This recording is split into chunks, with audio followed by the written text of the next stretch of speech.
and good day, everyone watching us. Thank you so much for joining us. We appreciate your company. Thank you for trusting us with your time. I am Helga Saraiva Stewart, and this is Sales TV. I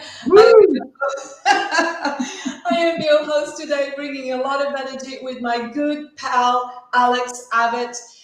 We're here to talk with you today about selling in a holiday destination. And guess what? Alex is just moved to Portugal. I have been here for about 8 years after 25 years in London. There are some very different contexts to Alex and I being here. So we're going to share some of those with you. And so today's conversation is really to those who are wondering what it's like to maybe have that dream life in the country that you wish you were waking up in and going to bed in, and of course, you know, working there. We chose Portugal, right, Alex? Tell us about the context that brought you here. I will. And by the way, I must say, I love your energy. I love the energy you bring to Sales TV. It's contagious. I'm stepping it up a gear today. So I guess to give you some context, let me go back a few years, because I was, I say, lucky enough to fall into B2B sales. I spent 7 years working my arse off trying to get into business sales, because I felt like that's where I really wanted to be. That's where the money was.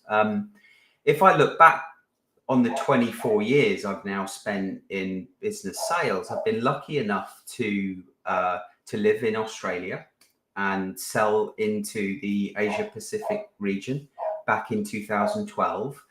I was then lucky enough to live in Dubai in the UAE, and my team was selling across Eastern Europe, Middle East, and all of Africa. So they were some very interesting times.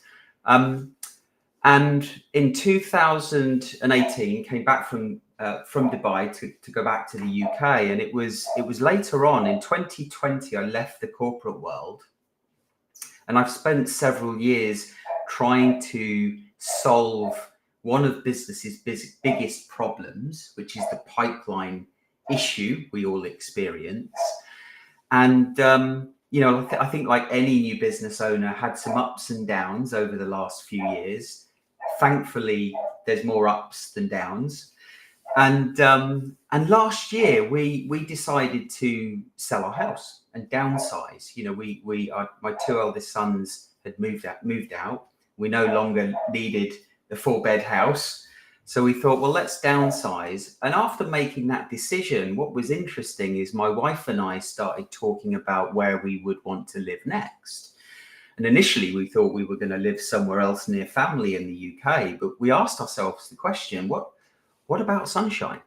Why don't we go get some sunshine? You know, we're both 50, and that really sort of developed, that thought process developed, and we started looking into various countries within Europe. Italy, Spain, and Portugal was on the list. Thanks to David Cameron, it made the exercise somewhat more difficult than it could have been. I mean, that's the context. In the end, we chose Portugal, and we love it. And there's an important characteristic here, because people might choose to only live in that country, but not necessarily sell into that country. So of course, we're talking about sales, beloved sales. And you chose to have your clients where? Yeah, well, so I'm one of those people. So I live and work in Portugal, but none of my clients are based in Portugal. So really, this was a lifestyle choice for us. Very different to the two previous times. You know, moving to Australia was very much, transferring within the company that I was in to do a job specifically for that company, and the same with Dubai. But but this time, we've chosen to live here for a lifestyle choice. And yeah, my clients are based in the UK, across Europe, the North America, hopefully soon to be Singapore. So yeah, I think the way the world has changed, I think my clients, my audience are far more receptive to being approached digitally, and me delivering my services to them digitally. Mm-hmm. So I suppose just in contrast to that, when I moved 8 years ago, we wanted to raise our son in Portugal. I think that was the big factor, I suppose. We wanted kind of the lifestyle, but I also, in a way, craved that independence of just let's see what it's like to own your own business and have your own freedom, so to speak. Yeah. Of course, it comes to a price being an entrepreneur.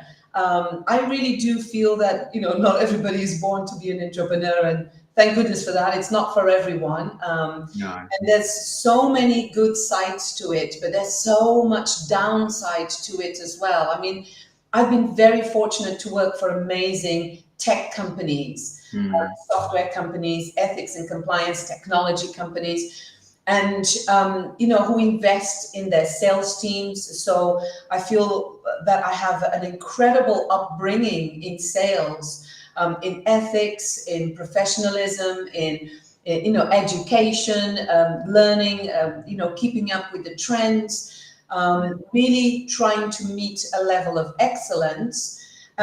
I suppose not everybody can say that about their company, right? No. Well, how long have you been? So you moved back to Portugal, did you, 8 years ago?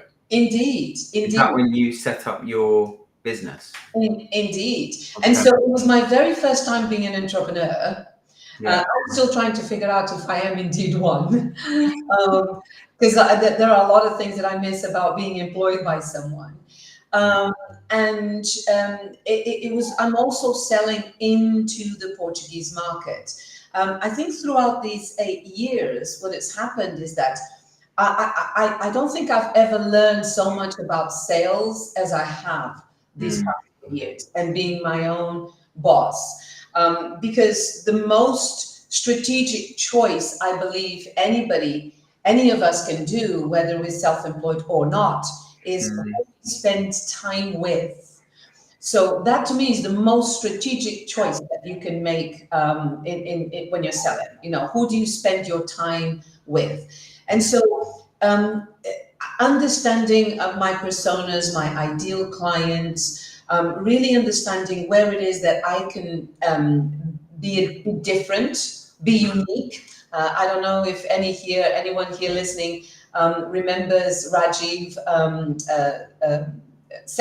our session with Rajiv, but please have a listen, because he talks about not just being the best, being the only, and then connecting with them.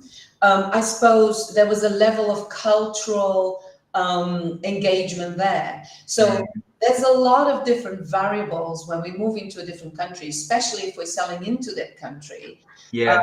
And culture really comes into play. Yeah. A little bit about how you dealt with culture in all the different locations you're in. And also, let's lead this conversation onto the prospecting side of things and how you prospected. Yeah. If I go back to Australia, 2012, I was a sales rep, but I was at the sort of the peak of my career. For by that point, I'd been selling successfully for 6 years. So my confidence was at an all-time high. And I really did feel like, Lewis Hamilton at his peak, in the zone, like everything I touched turned to gold. Well, not everything, but, a lot of things that I touched turned to gold. And I do put that down to the approach that I took. So when I moved to the other side of the world with a brand new territory and no existing relationships, I relied solely on my ability to position differentiating commercial value and quantify that value to my clients. And I had a process that I followed that I could trust in that process. And that resulted in me closing 3 enterprise deals within the first 7 months from a standing start. So culturally, I think there's two things that I would bring into focus here, because it's important to know that I think at that time, 2010 to 2000, maybe 18, especially being in the tech world, there was this marketing engine that actually existed, this growth engine that actually existed and worked, and lead nurturing was working. Doesn't work anymore, I must add. So there was a combination of me leveraging the brand that we had in the region, but also then relying on my own approach. That's the first thing I would say. The second is, I moved to a region where it wasn't as mature as Western Europe and the US in terms of the number of stakeholders that were influencing a decision. Back then I was even seeing 6 to 8 stakeholders influencing a purchase decision. In Australia, I found it easier to get to the executive. There wasn't as many layers. There wasn't as many bureaucracy and politics. So when I did get to the decision maker, I was then having that commercial value conversation with the right person that could make a decision relatively quickly. So I think, those 3 things combined, that's what I put down to my success in Australia. And culturally, the Aussies love the Brits. Certainly my experience of them was. And so it was relatively easy to fit in. The Middle East, on the other hand, was a little bit different. We relied on relationships that were existing relationships and were quite deep relationships. And, we were sort of talking off air about how, decisions were often made around the shisha pipe as opposed to out to dinner. And, if you weren't in the circle, it was a lot more difficult to influence decision making. Yeah. Sorry, please go ahead. I didn't want to cut you off. Well, and then finally, I would say today, what are we now? 2024, partway through 2024. It's all digital for me. I don't have the luxury of going to meet my clients in person. And so leveraging social media in a way that is closest to an in-person networking experience is what I spend most of my days doing. Not all day, but several hours a day, focusing on thinking about how I can develop relationships with the people that I want to do business with without sending them a sales email. Yeah. I suppose, it's a conversation in itself. You mentioning sales emails, this is quite close to my own heart. But one of the things that I've noticed, I suppose Portugal resembles a lot of other jurisdictions, a lot of other regions, which are conservative, right? More traditional and conservative.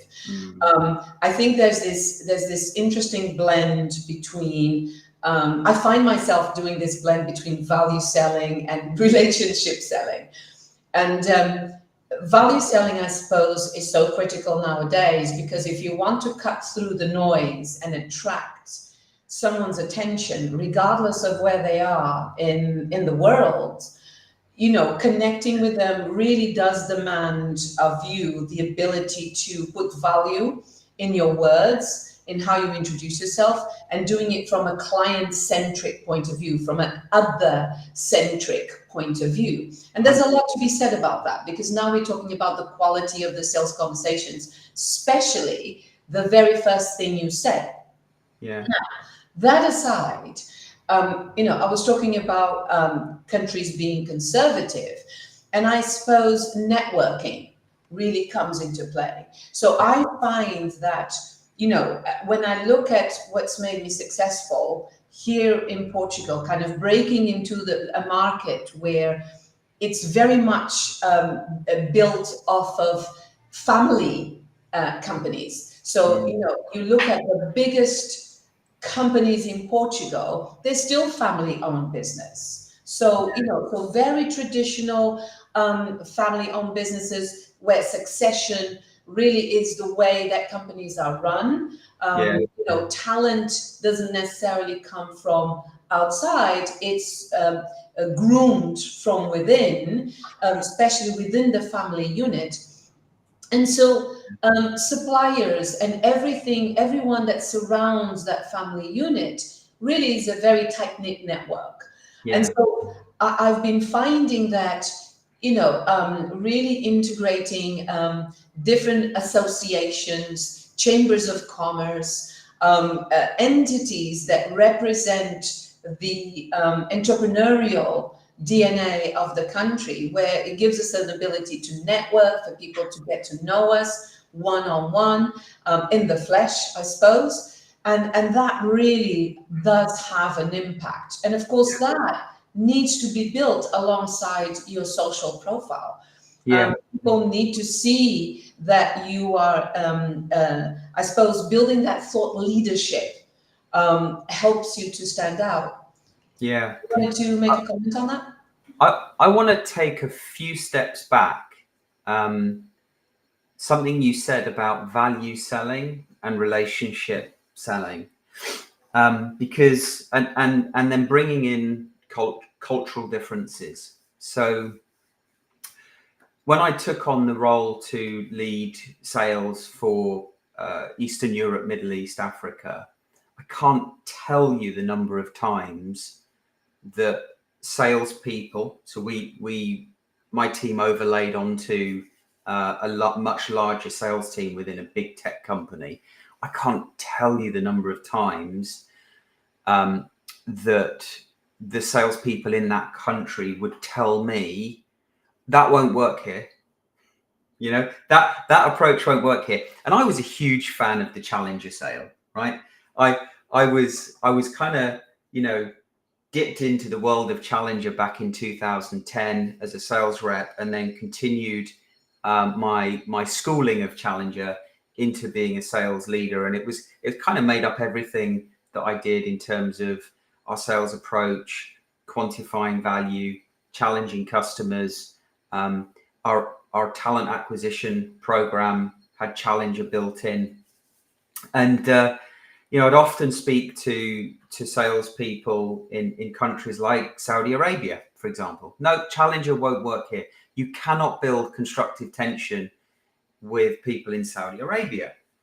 And I would try really hard to help them understand that, well, you say it doesn't work here, but at the end of the day, at its core, challenger is about building value-based relationships. So you just need to find where the boundary is, right? Then you bring, and you talk about value selling. I think our personal brands are a key part of value selling, because it starts with our personality. Your buyer is going to make a decision instantly about whether they like you or not. And if they don't like you, it's going to be very difficult for them to build trust and then believe what you say from a value perspective. And so, I think today, when we think about the research that Challenger did years ago, 53% of a purchase decision is influenced by the experience that the buyer receives. I think that's probably a lot more today.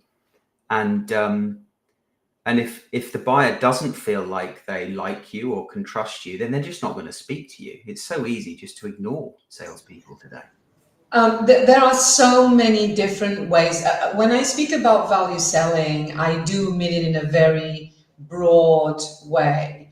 Yeah. That, captures challenger, insight selling, solution selling, spin selling, you name it. I really do feel that nowadays, the best thing that we can do is really learn and have an open mind about the different methodologies out there, and then really try and integrate and incorporate what makes sense to our sales cycle, the product that we sell and so on. Yeah.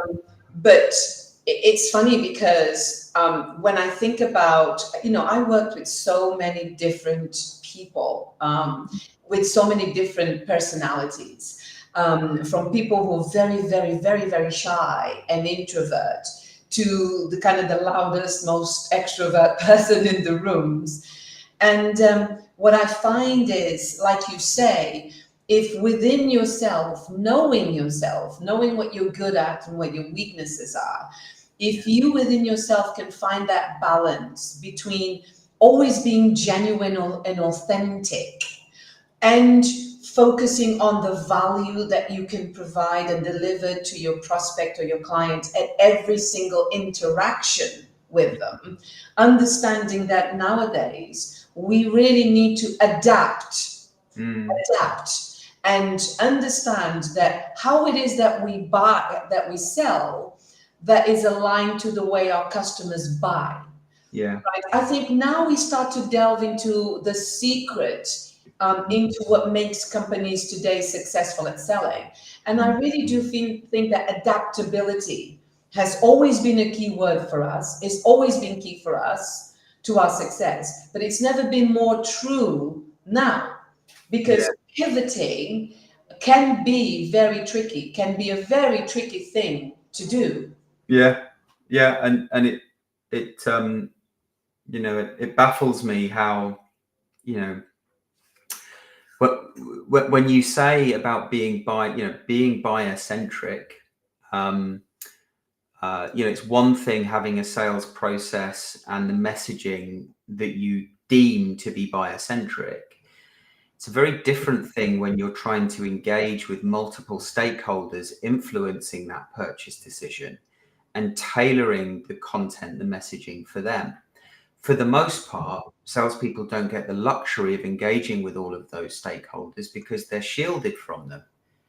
Yet they're all accessible to salespeople if they choose to find them on social media and subliminally tailor their content to their decision-making unit as a whole. And there's so many salespeople I think are missing a trick when it comes to that. They say, "Oh, social selling, that's a load of horse crap." Actually, let's take away the negative connotation from social selling. Let's think about what you're trying to do. You're trying to amplify your personal brand in front of the stakeholders that you want to do business with, that you want to build influence with. So why not do that on a daily? Yeah, I've got to say, it surprises me if anyone today doesn't understand the value of social selling. What I find from my experience is that most people are actually scared of it, because they really don't know how to leverage it. And also we must remember, I feel this in my own skin as well. I mean, I find myself, as I'm understanding and learning how it is that I can, grow my brand, my personal brand, socially speaking, that it many a times it takes me out of my comfort zone.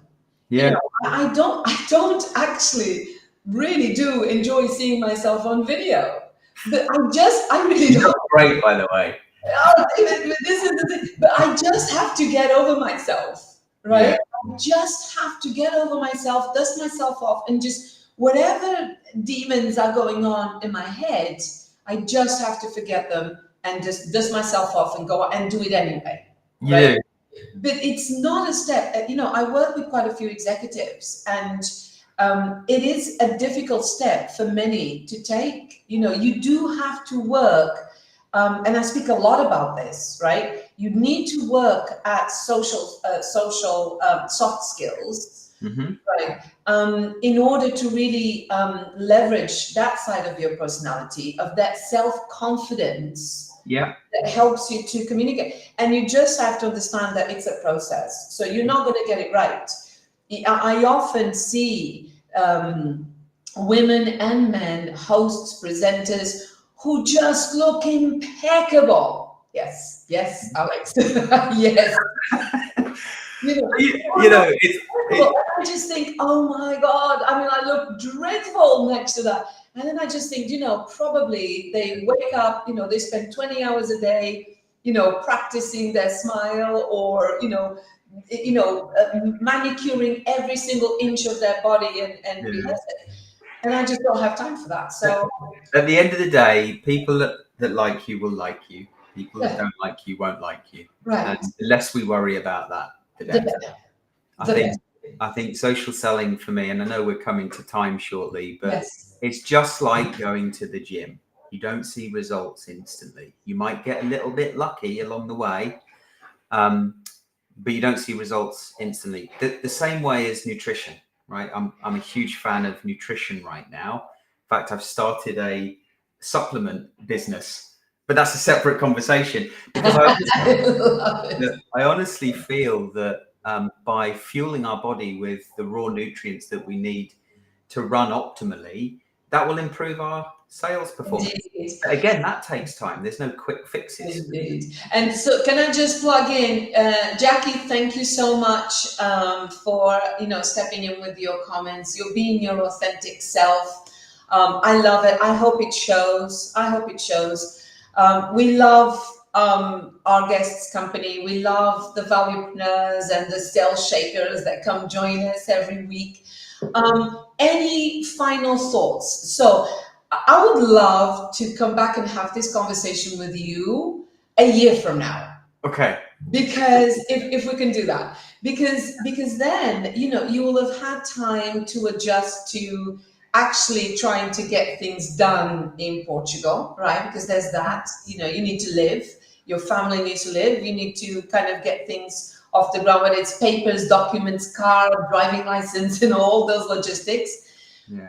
But as you start to really mine into your territory and step into a new kind of acceleration and rhythm of prospecting and client nurturing from Portugal, it would be really lovely to understand how that goes. Now, also to say that I find that there's different demographic aspects about the country itself. Portugal is a place where, for example, there's a lot of startups moving here. There's a lot of digital nomads finding a great place to work and co-work here in Portugal. There's a lot of incubators and accelerators supporting startups and businesses here.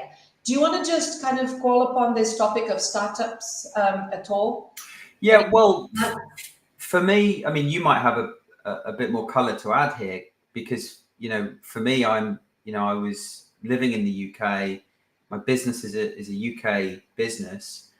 We've traveled here on a D7 visa, which is a passive income visa. And we continue to run the business in the UK. So it was relatively easy for us to move here and retain our UK company.